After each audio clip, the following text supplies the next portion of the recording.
28 जनवरी 1986 की सुबह सब कुछ सामान्य लग रहा था। बहुत ही सामान्य। फ्लोरिडा के आसमान में साफ नीला आकाश था, कैमरे तैयार थे, काउंटडाउन चल रहा था। ये लॉन्च पहले भी कई बार टल चुका था।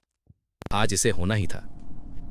एक स्पेस शटल लॉन्च पैड पर खड़ी थी, चुप और परफेक्ट। हजारों सावधानी से काम करने वाले हाथों द्वारा बनाई गई मशीन डिजाइन की गई, रिव्यू की गई, टेस्ट की गई, मंजूर की गई। उसके अंदर 7 अंतरिक्ष यात्री थे, प्रोफेशनल, माता पिता, शिक्षक, वे लोग जो अपने नीचे मौजूद सिस्टम पर पूरा भरोसा कर रहे थे। लेकिन कैमरों से दूर कुछ गड़बड़ था। ठंड थी, पिछले किसी भी लॉन्च से ज्यादा ठंड। धातु पर बर्फ जमी हुई थी, फ्रॉस्ट स्टील के टावर पर नक्श बना रहा था। इंजीनियरों ने तुरंत नोटिस किया, उन्होंने ये पहले भी देखा था। सॉलिड रॉकेट बूस्टर के अंदर छोटी छोटी रबर की सील्स थी, साधारण सी चीजें, आसानी से नजरअंदाज की जा सकने वाली और ठंड के प्रति खतरनाक रूप से संवेदनशील। कई साल पहले इंजीनियरों ने चेतावनी दी थी कि कम तापमान इन सील्स को सख्त कर सकता है। अगर वे जल्दी से सील नहीं हुई तो गर्म गैस बाहर निकल सकती है, और अगर गर्म गैस निकली तो शटल बच नहीं पाएगी। चेतावनियां शांत थी, मापी हुई, तकनीकी। वे चार्ट के रूप में आई, मेमो के रूप में, देर रात होने वाली कॉन्फ्रेंस कॉल्स के रूप में। एक इंजीनियर ने लॉन्च रोकने की पूरी कोशिश की। उसने खतरे को समझाया। उसने इंजीनियरिंग की सबसे खतरनाक वाक्य कहा, हमें यह नहीं पता कि यह सुरक्षित है या नहीं, लेकिन अनिश्चितता का शेड्यूल में कोई स्थान नहीं होता।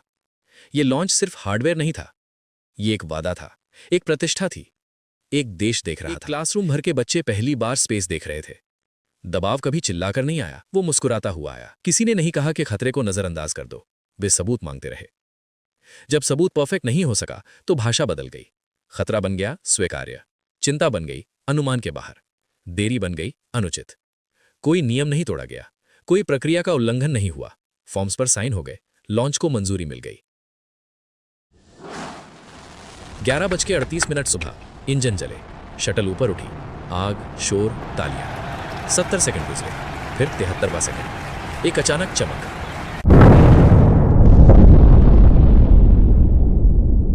आसमान में 2 सफेद धुएं की लकीरें एक दूसरे से अलग होकर मुड़ रही थीं। भीड़ खामोश हो गई। कंट्रोल रूम में कोई अलार्म नहीं बजा, बस भ्रम था।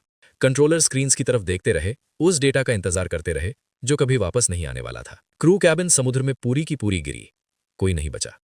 बाद में जांचकर्ताओं ने कारण ढूंढ निकाला। रबर की सील्स फेल हो गई, ठीक वैसे ही जैसे चेतावनी दी गई थी। ठंड ने उन्हें सख्त कर दिया था। गर्म गैस निकल गई, इंजन जलते ही असफलता तय हो चुकी थी। यह लापरवाही से नहीं हुआ, ना अज्ञानता से, यह हुआ नॉर्मलाइजेशन से। एक सिस्टम जो खतरे को सहन करना सीख चुका था, एक कल्चर जो प्रक्रिया को सुरक्षा समझने लगा था, एक विश्वास के नियमों का पालन करना ही सही काम करना है। शटल इसलिए नहीं फटी कि कोई लापरवाह था। शटल इसलिए फटी क्योंकि सब बहुत सावधान थे, शब्दों के साथ सावधान, शेड्यूल के साथ सावधान, सिस्टम को बिगाड़ने से सावधान। 7 लोग मारे गए क्योंकि किसी ने नियम नहीं तोड़ा। और यही वजह है कि यह कहानी आज भी मायने रखती है, क्योंकि ज्यादातर त्रासदियां खलनायकों से शुरू नहीं होती, वे मीटिंग से शुरू होती हैं और खत्म होती हैं 73 सेकंड बाद।